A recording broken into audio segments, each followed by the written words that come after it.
Fala pessoal, tudo bem? Mais um vídeo aqui do canal Futebol Dinâmico, hoje para falar sobre a volta do futebol no Brasil.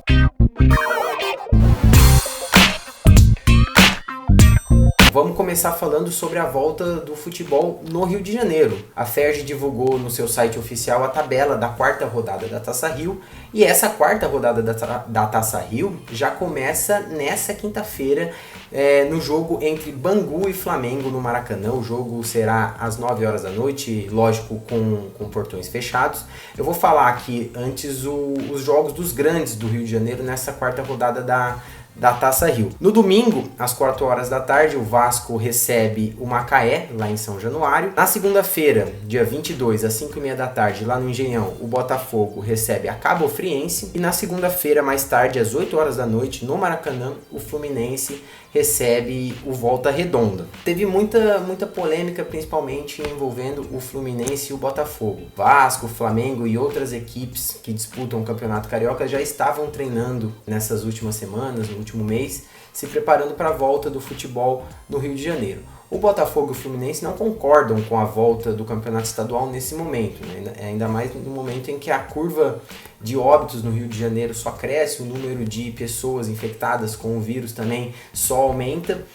O presidente do Fluminense, o Mário Bittencourt, disse que vai recorrer à decisão do campeonato estadual voltar nesse momento. Disse que o Fluminense, que corre o risco até do Fluminense não entrar em campo. O presidente do Botafogo disse a mesma coisa. O advogado desportivo Felipe Santana, ele vai dar uma palavrinha aqui com a gente para falar um pouco sobre como fica essa situação jurídica caso o Botafogo ou o Fluminense, ou as duas equipes, entrem na justiça pedindo adiamento ou cancelamento dessas partidas. Com relação a esse possível descumprimento, em caso eles não entrarem em campo na segunda-feira ou também no jogo do dia 26, quais seriam aí as possíveis consequências, Bom, eu acho importante a gente frisar aqui duas situações. Se o Fluminense ele não ingressar com nenhuma medida judicial e também não entrar em campo, seria uma questão muito improvável, o Fluminense vai ser penalizado, vai perder de WO, além de perder a sua cota de televisão. Já em uma segunda situação, a qual é a mais provável, que até o presidente do Fluminense adiantou e também o Botafogo deve seguir essa linha, é de ingressar com uma medida judicial para que essas partidas sejam suspensas e que eles tenham um maior tempo de recuperação para que eles voltem ao Campeonato Carioca. Eles poderiam ingressar aí tanto na Justiça Desportiva quanto no Poder Judiciário, na Justiça Comum. Porém, eu entendo que é caso de ingressar na Justiça Desportiva, até mesmo porque é a Justiça que trata de questões disciplinares e de competições, requerendo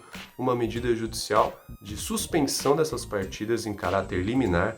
Em caso de decisão favorável por parte desses clubes, as partidas vão ser suspensas e os clubes eles não vão sofrer com nenhuma punição, em caso de suspensão, até mesmo porque tem uma decisão judicial do Poder da Justiça Desportiva na qual suspendeu essas partidas. E uma terceira situação, que eu acho a mais improvável de acontecer, seria levar o caso para a Justiça Comum, para o Poder Judiciário, para ele analisar essa questão. Bom, não faltam argumentos que podem ser analisados, tanto dentro do Estatuto do Torcedor, quanto essa questão da própria federação não estar respeitando com protocolos que deveriam ser realizados e também as medidas de saúde cabíveis para os atletas, mas o mais provável que vai vir a acontecer é uma decisão favorável do Superior Tribunal de Justiça Desportiva ou, no caso, do Tribunal de Justiça Desportiva em âmbito estadual. O Botafogo realizou os testes nos jogadores e confirmou que 5 atletas testaram positivo para a Covid-19, então 5 atletas do Botafogo estão com o coronavírus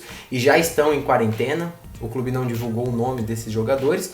O Fluminense, ele fez os testes nos jogadores na última terça-feira, mas o resultado ainda não saiu.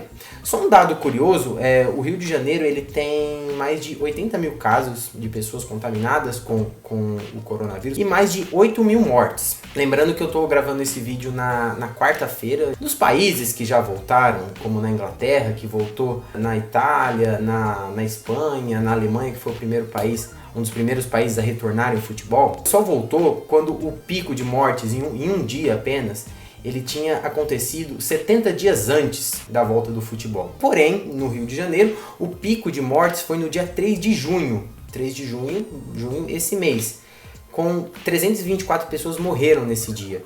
E mesmo assim, o futebol carioca não vai dar a ferge, os clubes não vão esperar esse tempo de pelo menos 70 dias depois do pico máximo de pessoas que morreram em um dia por conta da Covid-19. Agora vamos falar um pouco sobre a volta do futebol em São Paulo. O governo de São Paulo liberou a volta dos treinos para o dia 1º de julho e fez algumas recomendações. E essa medida serve apenas para os times que disputam a Série A1, Série A2, Série A3 e a Bzinha, né, que é a 4ª divisão do Campeonato Paulista, não estão incluídas. O protocolo tem algumas recomendações feitas, né, eu vou ler algumas dessas recomendações. A limitação de pessoas nos treinos, a testagem prévia com a repetição a cada 5 dias e a medição de temperatura dos atletas para ver se está todo mundo bem, se ninguém contraiu entre uma testagem e outra. E o protocolo também orienta que pessoas com mais de 60 anos não participem desses treinamentos. E aí tem uma questão importante que a gente pode falar aqui. O Vanderlei Luxemburgo, o técnico do Palmeiras, tem 68 anos e um dos técnicos mais velhos aqui no Brasil em atividade, no futebol brasileiro, é o técnico do Santos, o português Jesualdo Ferreira, que tem 74 anos. Então isso acaba também complicando um pouquinho caso o futebol volte em São Paulo, mas o governo disse que no dia 1º de julho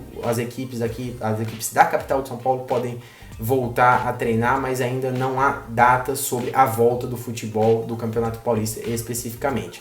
Qualquer atualização sobre a decisão lá no Rio de Janeiro do Campeonato Carioca retornar, ou alguma nova decisão no estado de São Paulo também sobre o Campeonato Paulista, sobre a volta dos treinamentos dos jogadores, caso não esteja nesse vídeo, estará nos comentários. Eu espero que vocês tenham gostado. Um abraço para vocês e até mais.